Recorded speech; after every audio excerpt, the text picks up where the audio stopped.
dipanggil ya.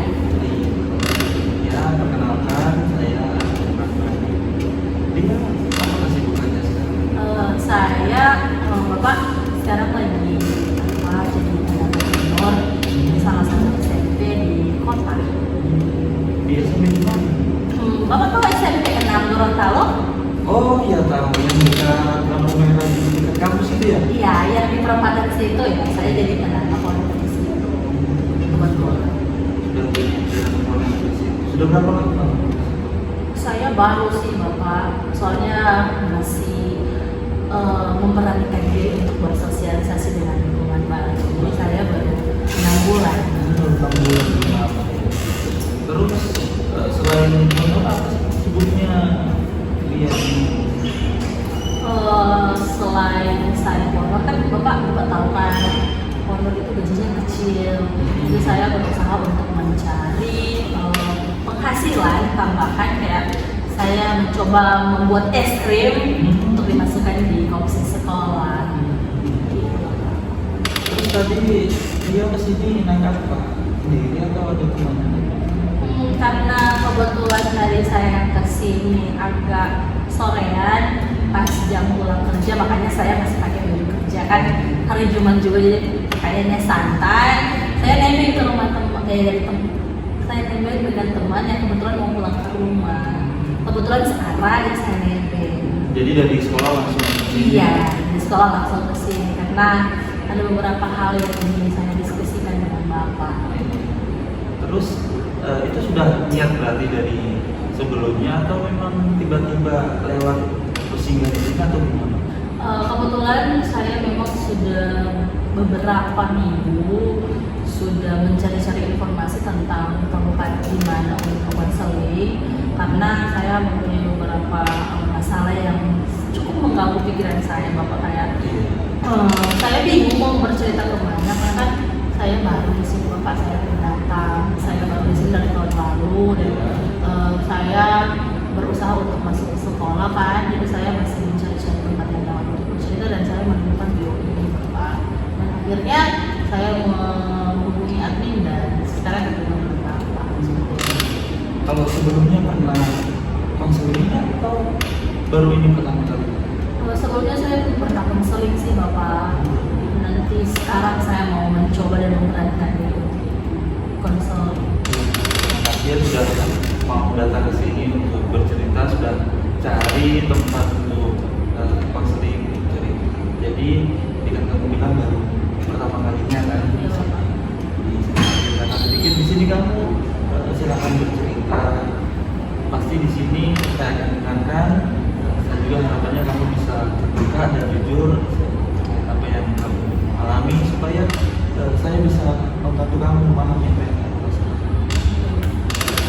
Kamu nggak perlu terburu-buru, nggak usah takut, nggak usah khawatir. Yang kamu ceritakan pasti akan saya rahasiakan.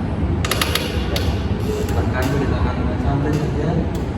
Kita mulai dengan santai. Bisa? Ya, duduknya sudah nyaman belum? Saya agak takut sih Bapak, karena kan ini kali pertama. Terus saya mau menceritakan juga pengalaman pribadi saya tentang emosi saya. Saya takut nanti cerita saya ini sampai kemana-mana atau nanti jadi bahan refleksi Bapak, terus Bapak ambil status. Jadi wajar kalau baru pertama konseling pasti kayak apa ya nanti dibilang, apa yang ditanyakan. Jadi kamu nggak perlu takut, nggak usah khawatir. Di sini kamu hanya perlu menceritakan apa yang kamu alami. Saya akan coba menemani kamu cerita dan Bapak akan pastikan apa yang kamu ceritakan pasti sangat rahasia. Jadi aman ya Bapak? Pasti ya, rahasia. Kalau begitu saya akan mencoba untuk terbuka. Kalau begitu apa yang bikin kamu mau datang cerita hari ini?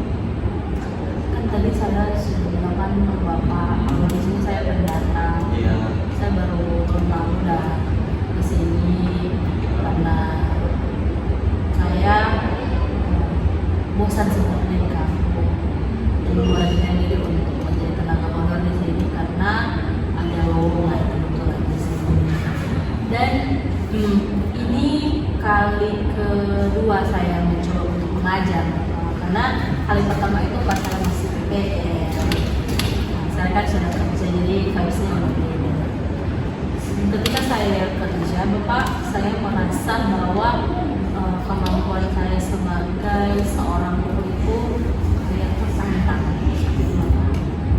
Tantangan saya bukan cuma beradaptasi dengan guru, dengan pimpinan, tapi saya memiliki PR yang khusus, yaitu harus beradaptasi dengan siswa-siswa, Pak. Dan saya merasa bahwa beradaptasi dengan siswa itu kayak lebih murah emosinya dibandingkan beradaptasi dengan sesama teman guru.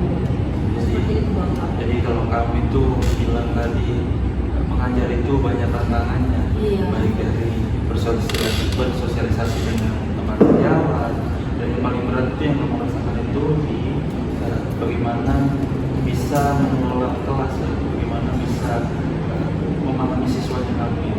Iya, seperti itu, Bapak. Terus apa yang bikin kamu merasa ada yang terganggu atau bagaimana kamu rasakan? Nah, kan di sini saya mendapat tanggung jawab di kelas 8. Kalau dibilang itu masih masa remaja awal kan Bapak, jadi lagi aktif-aktifnya. Iya. Jadi kan apa ya, anak-anak SMP yang masih masa remaja awal, masih tahap eksplorasi diri, ini kayak kalau mau dibilang dengan bahasa yang lembut salah, mau dibilang dengan bahasa yang keras salah. Jadi kayak saya seorang guru kayak merasa bahwa apa yang harus saya lakukan untuk membuat anak-anak ini aktif terarah gitu, Pak, bukan aktif yang amburadul gitu. Nah, jadi saya kayak menganggap bahwa kalau saya tidak bisa mengontrol kelas dengan baik, tidak bisa mengelola kelas dengan baik, saya rasa saya gagal seorang guru. Karena itu menjadi penilaian bukan hanya bagi pimpinan tapi teman-teman guru lainnya. Ada beberapa asumsi yang saya dengar ya, kok bisa sih ada guru di dalam kelas, kok anak-anaknya pada tidur, kok bisa sih ada guru di kelas anak-anaknya cerewet, kok bisa sih ada guru di kelas anak-anaknya tidak sopan. Kayak penilaian-penilaian negatif dari rekan sejawat itu yang bikin enak saya drop. Padahal mereka nggak tahu kalau mengelola kelas dengan anak-anak yang aktif itu butuh tenaga ekstra seperti itu, Pak. Itu yang mengganggu pikiran saya. Jadi kamu ini sekarang lagi mengajar anak-anak SMP kelas 8 yang notabene ini kan anak-anak yang masih aktif mencari jati diri. Kamu bilang tadi mau dikerasi salah, mau dilembut juga tidak dengar, dan kamu bingung mau bagaimana bersikap ke mereka. Sementara kamu juga ada penilaian dari guru, penilaian yang kamu bilang tadi, kenapa anak-anak begini, dan kamu harapkan pasti dapat penilaian yang baik. Iya. Tantangannya kan anak-anak penilaian. Terus yang bikin kamu tadi mengganggu yang bagaimana nih? Apakah penilaiannya atau juga dari anak-anaknya ini yang memang? Kalau yang mengganggu itu sih, Bapak. Cuma yang paling menonjol ini anak-anaknya. Iya, anak-anaknya, karena kayak anak-anaknya sulit untuk diajak bersama. Kalau penilaian guru-guru saya masih bisa berkata jujur mengenai kondisi kelas dan membuat kolaborasi dengan mereka. Jadi kayak kalau untuk guru-guru, pandangan guru-guru itu masih bisa saya kontrol. Cuma kalau untuk anak-anak ini agak sulit, Bapak. Karena kan anak-anak itu tidak bisa kita paksa. Semakin kita paksa mereka akan semakin memberontak. Tapi kalau kita lembutin, mereka akan semakin berkeliaran. Jadi kayak bingung. Terus misalnya nih, kalau tadi kamu bilang pas lembut mereka tidak kurang mendengarkan. Terus kamu responnya kamu ketika berkata misalnya lagi ngajar, mereka lagi ngajar, terus kamu berusaha menyampaikan dengan lembut, dengan mungkin kurang tegas atau mungkin intinya yang lembut lah. Terus responnya mereka gimana? Respon pada kamu ketika di posisi itu? kalau respon naturalnya Bapak, ketika saya sudah berusaha untuk lembut dan mereka kayak semena-mena, saya marah. Marah. Iya, bahkan ada satu momen saya lagi kasih layanan pembelajaran ke mereka. Itu salah saya juga sih Bapak, karena saya memakai jam terakhir, jam lagi 45 menit jam pulang sekolah.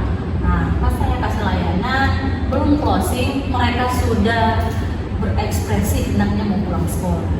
Jadi saya masih di depan, saya masih memberikan materi. Ada satu siswa yang sudah gendong tas, sudah pakai jaket, stylenya sudah pulang. Saya sudah berusaha sekeras mungkin untuk bersikap lembut. Saya sudah mengatakan, sabar dulu nih, sedikit lagi, kasih selesai dulu.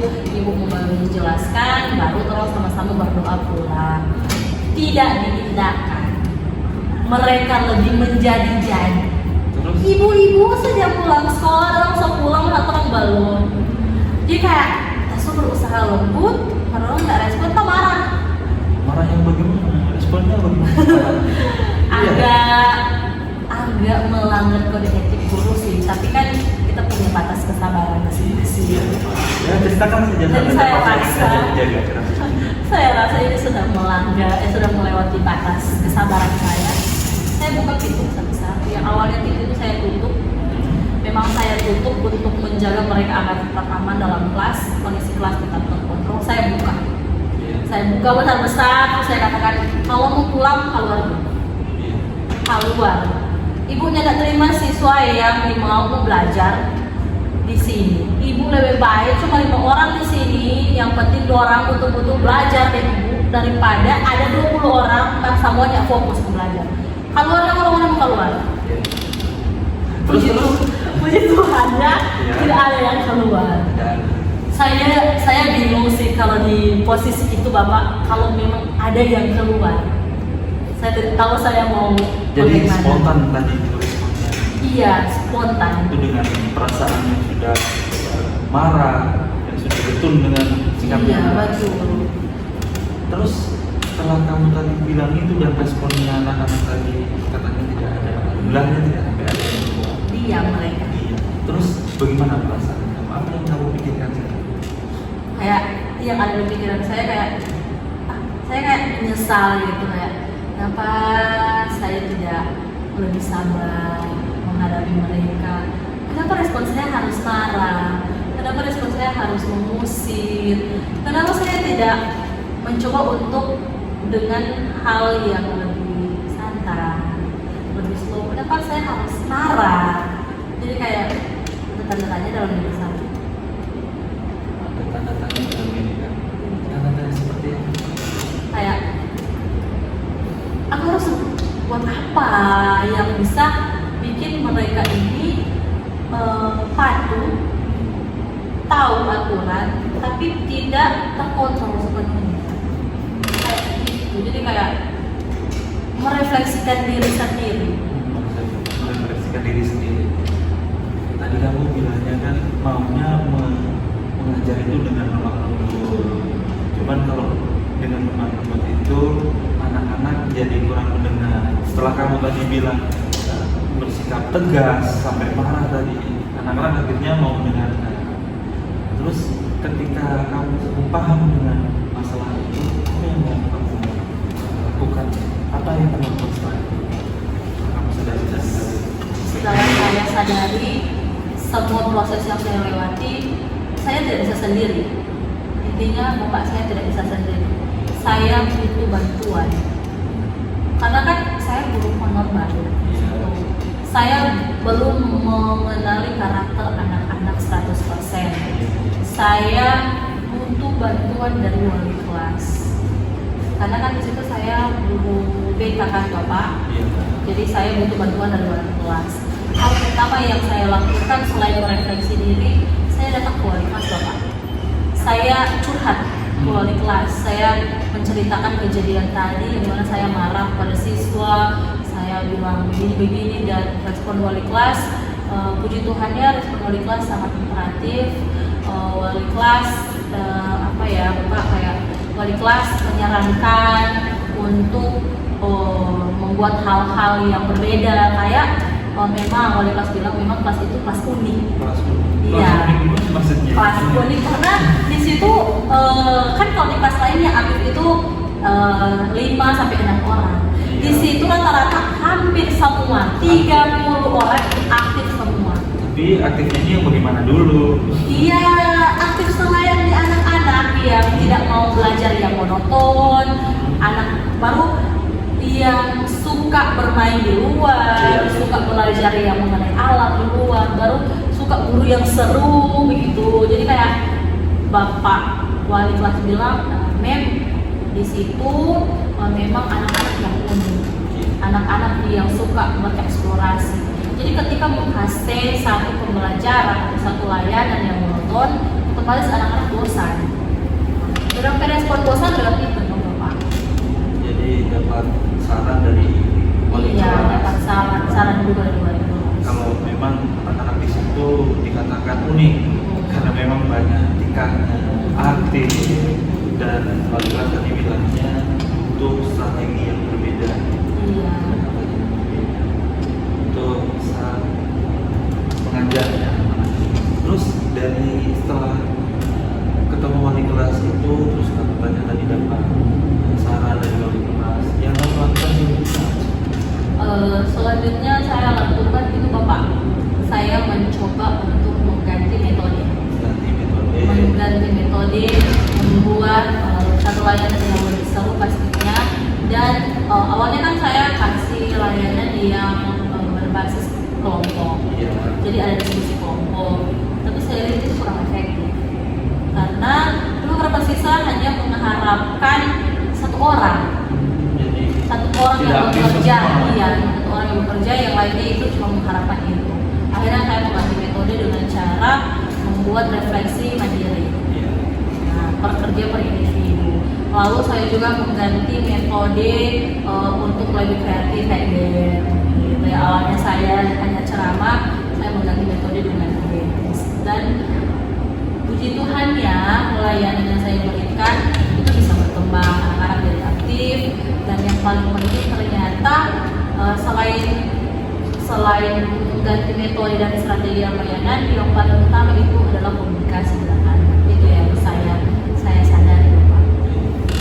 Tapi kembali tadi nih yang kamu ceritakan, kamu ini mau jadi guru yang lemah lembut. Iya.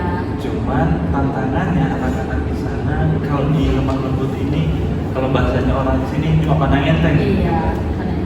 Kita terus dulu coba di situ, kembali lagi ke situ.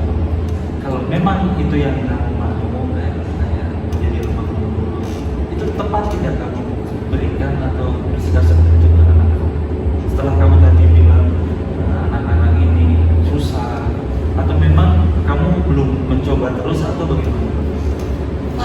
Setelah yang tadi saya ceritakan, saya merefleksikan, saya berdiskusi dengan wali kelas Bapak, ternyata bisa menjadi guru yang lemah lembut asalkan hubungan emosional saya dengan siswa itu terjalin. Dan saya mencoba untuk melakukan itu lewat komunikasi. Lewat komunikasi Jadi saya menempatkan diri saya sebagai seorang kakak, sebagai seorang teman. Karena kalau menempatkan diri sebagai guru, kebanyakan siswa-siswa campur, siswa takut untuk berekspresi. Yang saya mau Bapak, selain saya menjadi guru yang lemah lembut, saya mau juga siswa menjadi diri sendiri. Iya, jadi bukan berarti saya lembut atau keras tapi merubah karakter mereka, tapi saya mau saya menjadi lemah lembut atau keras tapi tidak merubah karakter mereka. Jadi yang saya pengen bukan cuma saya yang berubah, tapi mereka juga tetap jadi diri sendiri, tetap apa adanya. Terus tadi kan bukan guru BK, yang pastinya ini tidak mungkin mengajar cuma satu kelas kan. Terus bagaimana dengan anak-anak? Mengajarnya? Puji Tuhannya kalau di kelas-kelas lain, Bapak sangat baik, sangat baik, dan hanya yang unik itu ada 2 kelas, Bapak. Nah, 2 kelas yang unik, dan puji Tuhannya 2 kelas itu bisa saya cover kolaborasi dengan wali kelas. Kolaborasi pasti masih bisa terkontrol kan? Iya. Tadi kamu kan sudah cerita terkait jadi guru honorer di seminar Gorontalo, tantangannya pengen jadi guru yang memang lembut, cuman siswanya kayaknya susah untuk terus juga yang penilaian dari guru-guru walaupun kamu bilang masih bisa terkontrol, tapi bapak bagaimana perasaan coba kalau penilaian itu kan ya namanya orang di tempat penilaian kan, entah itu baik atau buruk pasti kan ada yang mau bekas. Pas kamu dapat penilaian itu bagaimana perasaan? Kayak perasaannya bapak, tentunya sedih sih bapak, sedih karena kenapa teman-teman guru bisa menilai hal seperti itu, padahal mereka juga merasakan tantangan yang sama. Dari itu kayak sedih, kayak kecewa, mereka kenapa tidak saling support, kenapa harus saling menjatuhkan seperti itu. Iya, gitu sih bapak. Coba bisa ceritakan bagaimana untuk kata-kata yang kamu dengar itu. Kata-kata yang saya dengar kayak kok bisa sih siswa-siswa sudah beberapa kali masuk ke logika dan tidak berubah. Kok bisa sih tiap hari masuk ke kelas kasih layanan tapi anak-anak tidak ada perubahan dalam artian tetap tidak ada etika, tetap bandel, tetap suka bolos. Apakah pemberian layanan selama ini itu gagal? Apakah guru BK ini bekerja hanya untuk kayak untuk anak-anak nakal saja, untuk lain-lain Bapak? Jadi kayak asumsi yang masuk itu kayak menilai vibes guru BK itu kayak bisa merubah karakter anak dalam waktu beberapa detik saja. Jadi Iya. mereka pikir jadi guru BK itu bisa langsung merubah anak-anak yang bermasalah. Iya, seperti itu. Jadi memang jadi beban yang memaksakan,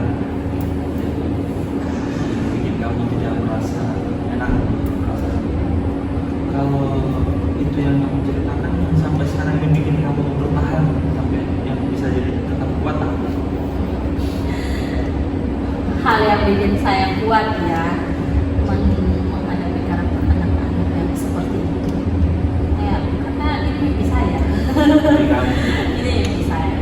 Saya ingin menjadi guru yang profesional karena saya ingin satu mengasah kesabaran saya. Saya ingin keluar dari zona nyaman saya karena kalau jadi guru BK sama guru makro itu beda Bapak. Kalau guru makro saya rasa itu monoton. Kayak cuma masuk kelas, mengajar, masih lagi. Kalau guru BK dia punya tantangan tersendiri. Hari ini ada keberangan apa ya? Hari ini mau visit kemana ya? Hari ini siapa ya yang akan bermasalah? Jadi kayak tiap hari itu ada surprise. Dan itu yang saya inginkan. Kayak hari ini mau kasih layanan ke kelas mana ya? Kayak random, kayak jalur guru BK itu yang tidak terarah. Karena kan Bapak guru BK itu tidak ada jadwal yang pasti kan, tidak kayak mata pelajaran yang tiap hari Senin pagi harus masuk kelas. Kalau guru BK itu jamnya fleksibel, menyesuaikan dengan keadaan. Ada jam kosong baru bisa masuk. Iya, seperti itu Bapak. Kamu sudah ceritakan pengalaman kamu, tapi kamu juga bilang kamu masih bisa bertahan sampai sekarang karena itu memang niat besar kamu untuk menjadi seorang guru. Itu ada kekuatan yang hebat. Dan kamu lihat juga itu bukan cuma sekedar masalah, tapi itu sebagai tantangan kamu sebagai menjadi guru. Nah, tadi kamu sudah ceritakan kan masalah yang menghadapi sebagai guru di SMP Gorontalo. Harapan kamu dari sesi kita ini apa perasaan yang ingin kamu perbaiki atau sikap yang ingin kamu perbaiki ke depan? Apa ya? Harapan saya ingin menjadi seorang guru profesional yang bukan bukan hanya mendidik, tapi menjadi fasilitator yang baik bagi anak-anak. Saya bermimpi untuk menjadikan guru itu sebagai pedoman, Bapak, sebagai pedoman bagi anak-anak. Dalam artian guru itu dinikmati, tapi bukan ditakuti. Iya. Jadi guru itu guru Buku dan didik. dan Jadi saya mau membuat anak-anak itu datang ke saya dengan perasaan nyaman, dengan perasaan senang, tanpa adanya rasa takut. Itu kan mindset siswa, oh BK kayak ada masalah dari datang ke ruang BK, padahal kenyataannya tidak seperti itu. terus apa yang ingin kamu capai dari sesi konseling kita selain itu? Saya juga ingin dicapai ya. Saya juga ingin memperbaiki karakter saya, Bapak, yang agak emosional. Jadi saya mengharapkan dengan adanya sesi konseling ini saya bisa mengetahui bagaimana cara untuk mengontrol emosi, apalagi mengolah emosi untuk menghadapi anak-anak yang saya. Iya. Jadi kamu mau bagaimana lebih mengontrol diri kamu ketika kamu mengajar. Itu jelas tadi kamu bilang pas marah sampai terus keluar kata-kata yang spontan, Iya. sampai yang keras. Di situ mungkin anak-anak ada yang kaget, mungkin ada yang takut. Padahal harapan kamu kan mau jadi guru yang lebih lemah lembut. Karena tadi katanya siswanya kayaknya nggak bisa kalau lemah lembut nih. Ya, seperti itu. Oke, sekarang kita coba lihat permasalahan kamu ini dari cara yang berbeda. Kalau tadi kamu bilangnya kamu pengen supaya menjadi guru yang lebih baik lagi, lebih lemah lembut, bisa mengontrol emosi. Saya ada sedikit eksperimen kecil. Tadi kalau kamu bilang kan kamu mau jadi guru yang lemah lembut. Ketika kamu bilang itu, ketika kamu pengen kamu jadi guru yang lemah lembut, apa yang kamu bilang dari diri kamu? Saya bilang kayak ayo dulu, tidak semua anak bisa kamu kerasi. Ada beberapa anak yang kondisi keluarganya sudah kacau, sudah bermasalah dari rumah, terus di sekolah juga dia bermasalah, dan ketika dia ada masalah dia ke ruang BK dia dimarah, atau ketika dikasih layanan dia dimarah, kayak anak itu mau lari kemana lagi? Ayo lihat, kamu harus mengganti pola pikir kamu, kamu harus mengganti strategi kamu dengan bisa membuat anak-anak itu nyaman. Mungkin anak-anak itu membutuhkan satu tempat untuk mereka berani berekspresi.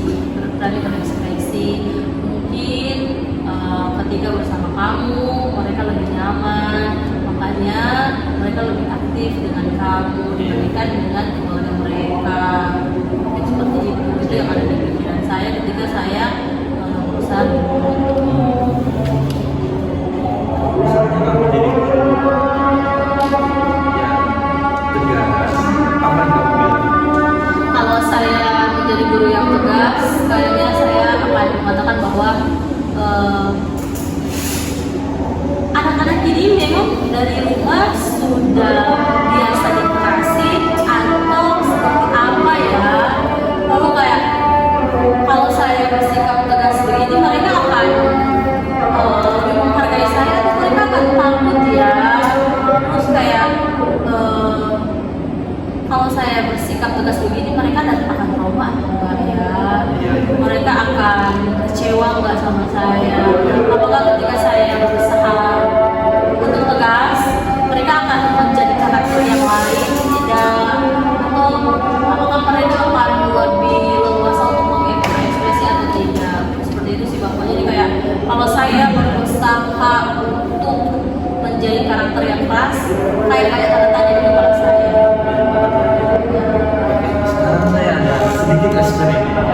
Jadi kamu coba ketika kamu bicara sama diri kamu yang pengen jadi guru yang lemah lembut, apa yang kamu bilang? Tapi intinya dia ini anggap kamu ini adalah duduk di kursi, misalnya duduk di kursi ini, kamu bilang ke dia, coba ketika kamu pengen jadi guru yang lemah lembut, apa yang kamu bilang? Siapa dia ini? Diri sendiri atau siswa? Diri kamu yang lemah lembut. Jadi beranggapan diri saya berhadapan Dengan diri saya.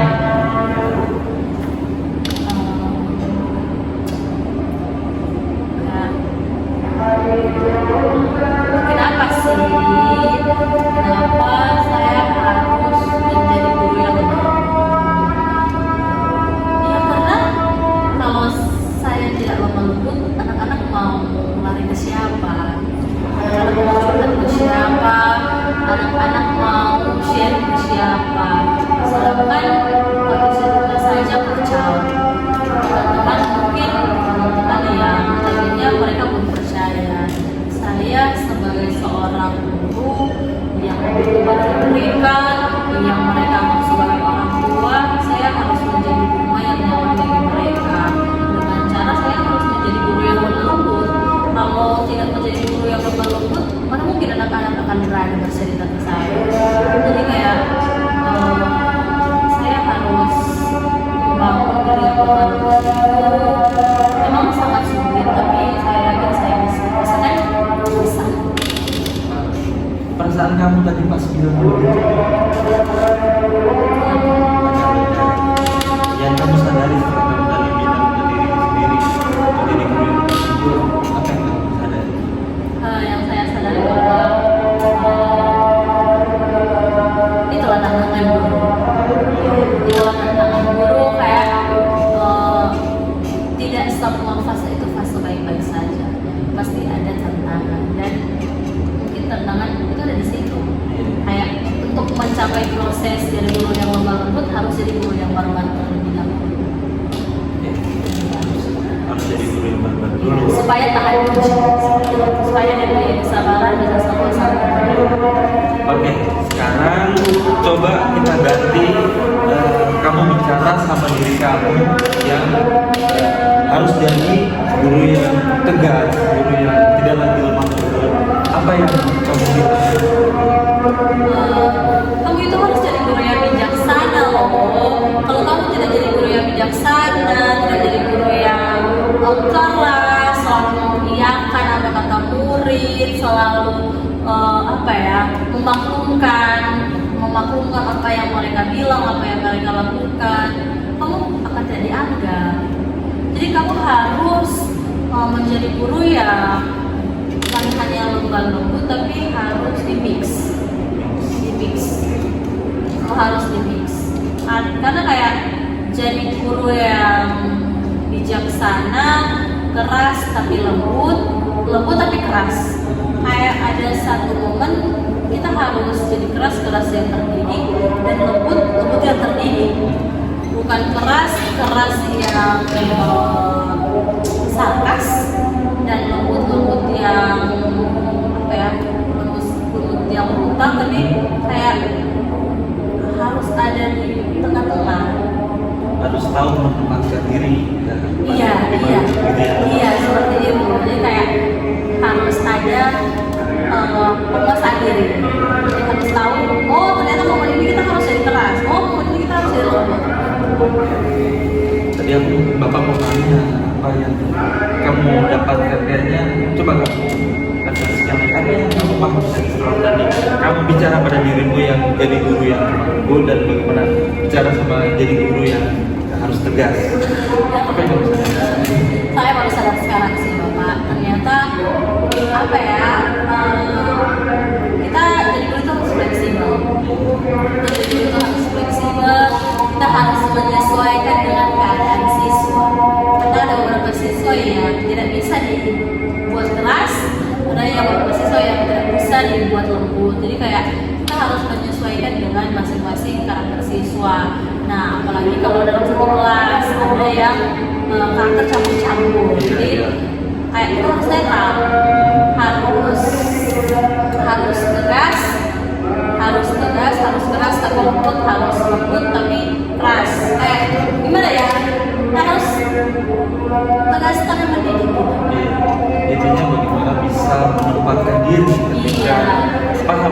kondisi anak dan paham apa yang harus kita lakukan. Begitu Bapak. Kita tadi sudah banyak melalui apa yang cerita, apa yang kita rasakan, apa yang kamu alami, kamu juga punya harapan, dan juga tadi sudah sesi konseling, eksperimen untuk bicara sama diri kamu sendiri.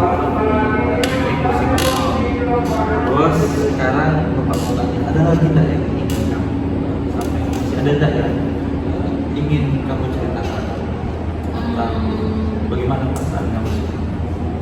Perasaan saya sudah cukup lega sih Bapak. Ternyata saya harus menjadi guru yang mempunyai banyak karakter. Iya. Karena menyesuaikan juga dengan banyaknya siswa, dan saya juga harus paling utama saya harus bertanggung jawab dengan diri saya. Karena kalau saya tidak bertanggung jawab dengan diri saya, bagaimana dengan siswa saya? Jadi mungkin saya mau bilang terima kasih kepada Bapak, karena kalau bukan lewat konseling saya mungkin masih